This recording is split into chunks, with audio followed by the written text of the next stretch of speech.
ఇక్కడ అలా జరగకూడదని ఏమన్నా ముందస్తు ప్రణాళిక సిద్ధం చేసుకుంటున్నారా? వాస్తవంగా అయితే కనుక మొన్న ఉగాదికి చేసేయాలి లోకేష్ని. ఆ ఇద్దరు ఒక్కటి మీరు తెలంగాణ ఒక్కటే అనుకుంటున్నారు. జాతీయ రాజకీయాల్లో రాహుల్ గాంధీ, కేటీఆర్ రాష్ట్ర రాజకీయాలు ఇద్దరు సాక్ష్యాలు. టైం ఉన్నప్పుడు అవకాశం ఉన్నప్పుడు అందించలేదు తండ్రులు. అందించకపోవడం వలన నాశనం అయ్యారు. అక్కడ ఆవిడ తల్లి ఒప్పుకోలేదు రాహుల్ గాంధీ.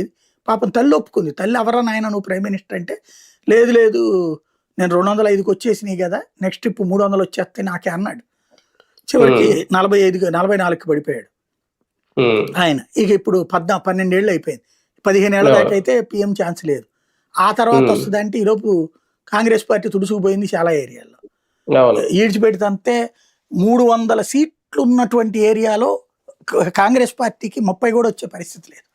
ఏది పెద్ద పెద్ద రాష్ట్రాల్లో ఎవడో ఒకరి మీద డిపెండ్ అయితే తప్పింది దిక్కు లేదు. కాబట్టి అక్కడది వేరు. అట్లాగే ఇక్కడ వచ్చేటప్పటికి రెండోసారి ఇచ్చేసి ఉండాలి సీఎం పోస్ట్. కానీ అటు చంద్రబాబుతోనూ ఇటు కేసీఆర్తో ప్రాబ్లం ఏంటంటే తిరిగే కాలు తిట్టే నోరు ఊరుకోదనమాట. వదులుకోలేరు వాళ్ళు అది పవర్ని. మేబీ ఒక భయం కూడా ఉండొచ్చేమో, పదవి లేకపోతే ఎన్టీ రామారావు పరిస్థితి ఎట్లయింది అన్నటువంటిది. ఈయన వదులుకోవట్లేదు అక్కడ. వదులుకోకపోవడం అన్నటువంటిది ఇప్పుడు పార్టీ భవిష్యత్తుకు ప్రమాదకరం. ఇప్పుడే చెయ్యాలి సీఎం. మీరంటున్నట్టు 27లో చేస్తే ప్రమాదం. ఇప్పుడు మనం మీకు తెలుసు, ఒక కొత్తగా జాబ్లోకి